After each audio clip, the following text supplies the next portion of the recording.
I know this book. I have it digitally if you need. Really, Edward Uldorf. Now there are people who will question, the outcomes, because he is, again. I mean, when we're dealing with a non-Ethiopian scholarship, um, there are things that an outsider will miss, as I said before. So, from our perspective, from an outsider's perspective, we will bring in oftentimes a bias, which is represented through a subtle concept of a culture that is different than ours is a failed attempt to be us. Does that make sense? A culture that is different than ours is a failed attempt to be us. Okay. I mean, that's purely false, but that's the kind of subtle bias that we have. So when we approach something like Ethiopia in the Bible, we are going to approach it from our scientific, scholarly perspective of, well, it says this about such and such, Well, it does say that, but we have also interpreted those historical documents and manuscripts through multiple generations and centuries of culture. So Christianity, as it's represented in the West, is linguistically, politically, economically, religiously, geographically, and you just go on down the list, removed from the original. And yet we interpret as if we understand exactly what they were saying without going back through the process. As a process, we have to go back to the geography. We have to go back to the cultural identities, the historical narratives. What were they reading? What did they understand? So it's the same thing when we come with scholarship. Oh, well, the Greek says such and such, or the Hebrew says such and such. Well, yeah, but what did it mean in that context? So, for instance, the very famous passage of King David in Psalm 68, Ethiopia will reach his hand out to God. Okay? Does that mean that it's a political institution that will all become Christians? No, what it means is that the farthest reaches of the earth, because God is so great, even the farthest reaches of the earth will know the presence of God. Okay, it's not a political thing of, oh, they're all going to become Christians. Yeah. Of course, different verses tells about Ethiopia. Yes. Is that really the current Ethiopia? Because there is a lot of debate between Ethiopia, Sudan, Egypt. I'm going to get in trouble by saying Egypt, this, but Ethiopians did not call themselves Ethiopians. They called themselves Abyssinians or Habesha. Okay, so Habesha is the Semitic translation. Abbasia or Abyssinia is the transliteration into a European language. But it means the same thing. It's the same root. So the mixed populations, right? And it's mixed not just culturally, but religiously, ethnically. In multiple ways it's mixed, which gives it its strength. Now, in terms of the word Ethiopia, it was a broad term, very broad. In fact, in the medieval period, the Atlantic Ocean was actually called the Ethiopian Ocean. Oceanus Ethiopicus. Okay? What it simply meant was those people who lived south of the known populations at the time, primarily Egypt and Nubia. So on the ancient maps, Yemen could also be part of that, just this concept that it is people of a darker complexion. One of the elements that we find in the old maps is that there is Abyssinia or Abbasia, Ethiopia, which is Ethiopia proper. There's Nubia, Ethiopia, which is now Nubia, Sudan. And there are other terms that are used, and Ethiopia is the qualifier of what that means. So there is a term that says Ethiopia, basically it says, quasi means partially populated, mountainous, and wild. I mean, it's just the term that, it's not a civilized culture. So It's a broad term that's used, and when it's used in the ancient manuscripts, it primarily refers to a people south of the then known world. Okay. How do you see the biblical settings of Ethiopia? Well, let's be honest. Someone like Moses had a Cushitic wife. Yeah.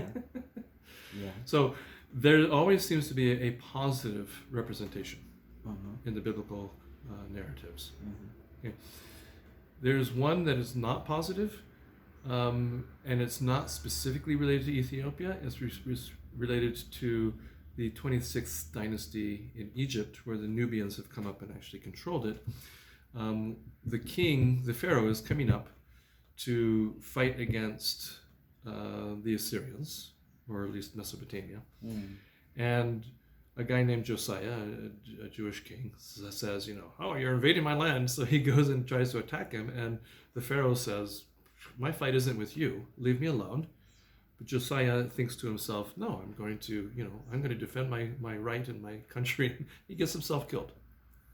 So this is one of those stories that then reflects back upon the kingdom, which is primarily a Nubian kingdom. It wasn't specifically from this area. Mm-hmm. What about the Nile or Gion River? Yes. Is also a biblical setting, which is Yes. rooted. Of course, it's a place of Gojam. Yes. No, Amhara, you're absolutely correct. Not like corrected, but it's one of the river of heaven. Yes. When we look at the story of the Garden of Eden, it refers to specific rivers by name. That's because the people who wrote it were trying to give a geographical location to a place that, in essence, no longer existed. Eden is gone. Now, in the medieval world, there's still this spiritual enclave, and you can't get to it. I mean, there's this idea that there's paradise.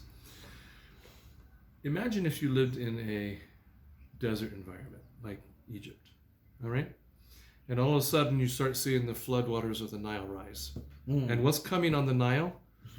Big trees that have been washed down the river. Wow, where do these trees come from? There must be paradise up there. So if you follow the path all the way up to the Blue Nile, you're going to start seeing these massive trees. You say, wow, this is amazing. A place that doesn't even grow trees. The only trees they have are palm trees or sycamore trees or fig trees or something. Yeah, that would be paradise to them. And that's the concept. So, I mean, even in the ancient manuscripts, there are contexts of there's so much honey in Ethiopia that when it rains, it goes into the lake, and the lake becomes honey wine. And they just drink it. That's paradise. Okay. So yeah, even Herodotus, what we call the father of history, mentions that Ethiopia is this place of paradise. It is the center from which all the good things in a desert context can come from. Or, I mean, even as in other references, it's the place where when it gets too hot up in the Mediterranean, they come down here for vacation. Oh. It's the winter home of the gods. Yeah. What about the exodus of Jesus Christ to Ethiopia? Yes. When we visit Tanakirkos, Yes. we saw that footprints, and some evidences. How do you see that? Mary is spending in Ethiopia with her son, Jesus Christ? Well, again, if we approach things from purely an academic Western perspective, it is very hard to believe. Okay? For one, you would have to travel for close to 3 months down very, very dangerous territory to be here. It's not impossible. But again, from an academic perspective, I know. For danger. But this is what I'm saying. From an Ethiopian context, you can see that there are people who would be transported from point to point. Yeah. And even in the biblical story, for instance, when the Ethiopian eunuch, immediately after he's baptized, where does Philip go? Well, we find him in a totally different city. And it says he was transported there. So it's not hard to believe that this is a possibility. But as I say, from an academic perspective, it would be a little bit more difficult. Because then the Western mind thinks, well, you've got to come through this part, and there's warfare here, and these tribal identities, and there's no water, and we miss the point. The point of the story is that God protected His Son and Mary, whether it's here, whether it's there. That's from a religious perspective. But at the same time, God teaches through examples. Yes. Exodus or migration is like a human nature to show and to consider even what Moses conduct with God. He shows so many different things, yes. miraculously inside in the stones. Yes. So that's the way of teaching. It is, and again, the context that I, coming from both an African perspective and from a Western perspective, is that it's not an either-or situation. Okay, in the Western world, we say it's either this or it's not. Mm-hmm. Well, that's not necessarily true. There are multiple ways of seeing the same event. Mm-hmm. Part of that is learning to understand the deeper meanings, possibly the spiritual meanings of something in terms of its story nature or its story value. Mm-hmm. When I study biblical literature, one of the things that I always look for specifically are geographical references. So if it mentions a river, why? If it mentions a mountain, why? If it mentions a town or a city, why? If it mentions a region, why? Because some things said in this context would not have been said in this context. So it's not what was said, it's where it was said, and why, and to whom. Jesus, for instance, when he's teaching, says, "Who do people say that I am?" To his disciples. And his disciples say, well, some say John, some say a prophet. Who do you say that I am? And Peter goes, aha, I know this answer. You are the Son of God. You are the chosen one. You are the Messiah.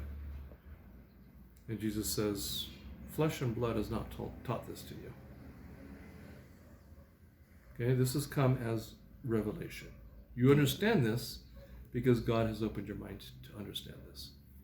And then he says, you are Peter. From now on, you are the rock. Upon this rock, Simon, Peter, I will build my church. Now, is he referring to Peter? Or is he referring to the rock? Because immediately after says, and the gates of hell will not prevail against it. Where he was speaking is a place called Panias in Israel. And directly out of Mount Hermon comes a river, fully formed out of a cave. The name of the cave is Panias, of the Pan god. Even in ancient Greek ideas and mythology, this was the gates of Hades. This is where you went when you died. Your spirit went in there. So when Jesus turns this, it says the gates of Hades will not prevail against what I have just proclaimed. What he's saying is that I am breaking the gates, that anyone on the inside can now come out. He says that in a very specific place, within a very specific event. And it changes the whole story of what was said. Had he said this in some, remote town in Samaria or in the Negev or even on the coast, you'd be kind of like, okay, that's great. But where he says it, it changes the whole meaning of what he just said. Yeah. So that's what we need to do in terms of understanding also the spiritual nature of how Ethiopia is interpreted in Scripture. Why is it saying it when it says it, and to whom are they saying it? Globally, the Bible interpretation is leading by, I think, the Armenic churches, the Ethiopian Orthodox churches, and the Israelis. Yes. I don't know in detail about the Western interpretation. Of course, religion is interpreted in different things you mentioned earlier. Then we started to the place which is born Christianity, Israel. Yes. Before the Christianity, the Ark of Covenant is there. In starting to the King Solomon and the David, it's starting to the Moses' history crossing the Egypt River Nile. Of course, the story is back to the Africa land also. Yeah, it starts in Africa. Yeah, why? It's when it began the story of Christianity in Israel, the story returned to back Africa. Yes. Yeah, because of the Ark of Covenant and the travel or the returning of Israelis. So, is this Ark of Covenant really returned to Ethiopia? Again, it goes back to the spiritual nature of the conversation. In the Western world, we are interested in the box, the Ark itself, right? Mm-hmm. In Ethiopia, they're interested in what is inside the box. Mm-hmm. So from a Christian perspective, are we interested in Jesus and his teachings or his miracles, or are we interested in the incarnation of God? God with humanity, Emmanuel. Yeah. So in an Eastern church context, they see the value of what is on the inside of the spiritual truth. From a Western perspective, we look at the box itself. Okay, so much of scholarship in the West is about Jesus and his teachings, or Jesus and his miracles, or Jesus and yada, yada, yada, which are great, but that's not why he came. He didn't come to teach. He didn't come to do miracles. He came to die. He came to be God with us, the incarnation. So when we look at the Ark of the Covenant story, the Ark of the Covenant, in its relationship as a spiritual truth, is very present in Ethiopia. Whether it's the actual Decalogue or 10 Commandments, that is not the significant debate, but the spiritual nature of what that Decalogue means, what those 10 Commandments means. So that every time you go and you find a church and you give it its own tabot, it is a continuation of what we call the incarnational element of the church. The church is the living body now and representation of Christ's bride. Yeah. And as such, we are continually living, as we're supposed to be, incarnationally. And so the Decalogue, the 10 Commandments, the Tabot, the covenant itself, okay, whether it is a physical representation or not, the spiritual representation is actually far more significant. Yeah. So that to me, it's a more important question. Yeah. I mean, even the movies, the Indiana Jones movie where they try to find the Ark of the Covenant. To them, it's an archaeological relic. Wow, we found the Ark of the Covenant. They're looking for the box. They're looking for the outside. That's what the West does all the time. It looks for the outside. Eastern churches focus on what's on the inside. That's a very different relationship. It's a different relationship with God. It's a different relationship with the community. It's a different relationship with the world as a whole. If I believe myself to be a representation of Christ on earth. So the Easterns are focused on material protection, and the Westerns say that spiritual protection, is it? I would say that the West looks at the physical on everything. Almost every story that they look at in the Bible, they look at from a physical perspective. Is there an exact 6-day creation? Why don't you focus on the fact that God created? Isn't that the spiritual truth? Was there an actual Exodus? Yeah, there was. But we look for the path. Did they go past this mountain? Did they go through this pass? Did they stop here? It's like the point is that God is with us. That was the beginning of the story. That's all the way through. And from an Eastern perspective, that's the way we would understand and read it. From a Western perspective, we're just looking with our little microscope, trying to understand the minutiae, the small details. To what end? So we can have a bigger head rather than a bigger heart? That's not what I want. I want the spiritual truth. That's why there's spiritual disciplines. That's why monks go and live in caves. Yeah, of course, when we talk about spirituality, the relationship between Ethiopia and Israel, the King Sheba period, Yeah. and the King Solomon, Yeah. the twin, the son of also the Ethiopian Melik first. Is it a remarkable shift in the history of the world and religious connection?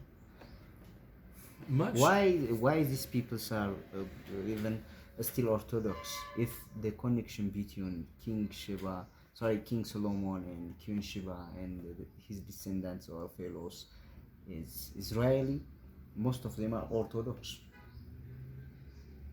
Yes. That's the people are perceived as Jewish. Yes. What's the connection and the contradiction between this storyline? Oof. The majority of information that we have about King Solomon and the Queen of Sheba is, well, at least in terms of the story that takes place, it is 5, 6, 7 verses, very short. There's a mention in the New Testament about the queen from the south who will come up and as part of the judgment day will say, here, all these miracles were done in your city, and you didn't believe. I came from all the way to the farthest ends of the earth to see the wisdom of Solomon, and someone who is greater than Solomon is here. Okay.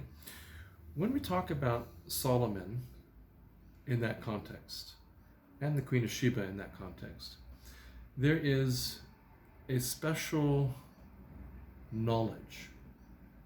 Okay? Wisdom is not, oh, I think I ought to do this. I'm a very smart person. Wisdom is actually secret knowledge in the mythical world. And a lot of the things that were written afterwards, including the Kebra Nagas, including the apocryphal writings, both within Islamic contexts, and, Queen of Sheba's story is also mentioned in Quran. But that takes it from a existing narrative or story, and a lot of those things are preserved. The special knowledge that somebody like Solomon had was the ability to control spiritual forces, both good and bad. Okay? So when the story in the Kebra Nagast is written as an account, what it is trying to represent is not just the physical progeny of King Solomon and Queen of Sheba, as in Menelik, but it's the spiritual heritage that is transcribed. So the spiritual heritage that comes from this very deep wisdom of both these, in a sense, magicians, because if you can write and you can do mathematics, and then you can send that off to somebody else who can then read and understand what you're saying, that's like sending your mind across. Okay? So in the traditions, a hoopoe bird, for instance, flies down from Israel to southern Arabia or to Ethiopia and says, oh, there's this very wise person. You need to go and visit. And what does it say in Scripture?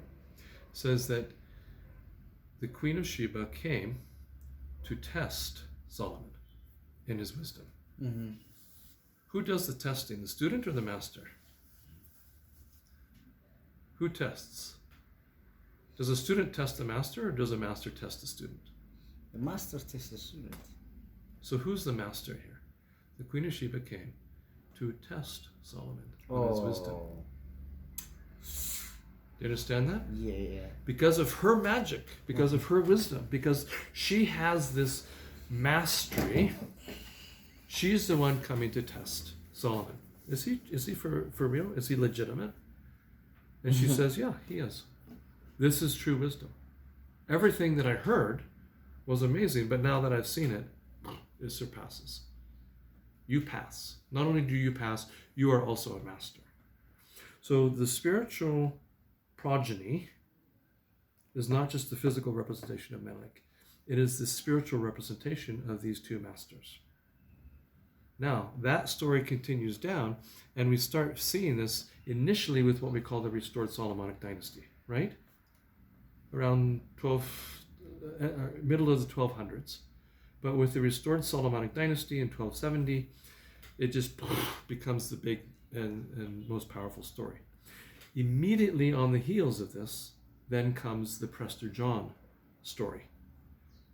The Prester, the presbyter priest, king, Janhoi, translates to the West as this powerful, religious, spiritual, military king.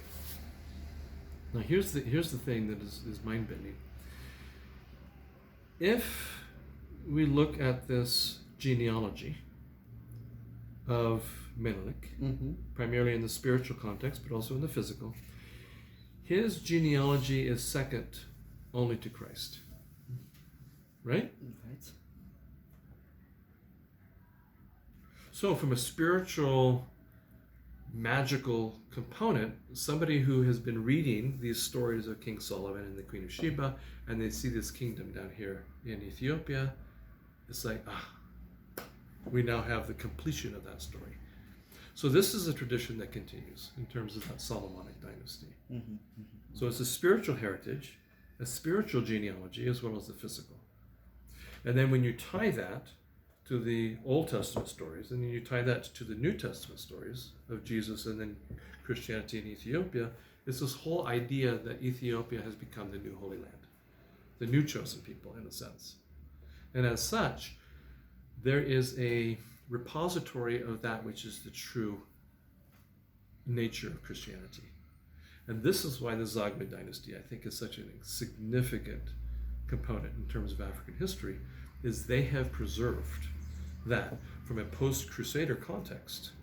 So the Crusade wars are going on in Jerusalem. Okay, so you have the rise of the Crusader kingdom, you have the collapse of the Crusader kingdom, you have other crusades coming, and Ethiopia's like, that's not what Christianity is. We're going to pull ourselves away from that, and Lalibela becomes a pilgrimage site as a monastic kingdom to isolate itself from all that is going on in Egypt and Eastern Mediterranean and Jerusalem and Syria and all of these other places. They know what's going on there. They have representation. There's the Ethiopian church. There's always been the Ethiopian church in Jerusalem. Keeps coming back. They're still fighting. Yeah. And the kingdoms here are like, no, we don't want to be part of that. Thank you very much. Yeah, thank you very much. Our discussion will be continuing in Bahardar to home guests. Thank you. Okay. Yeah, I need the copy of this book. Okay, I can give you if you have your flash. Yeah, that's so good.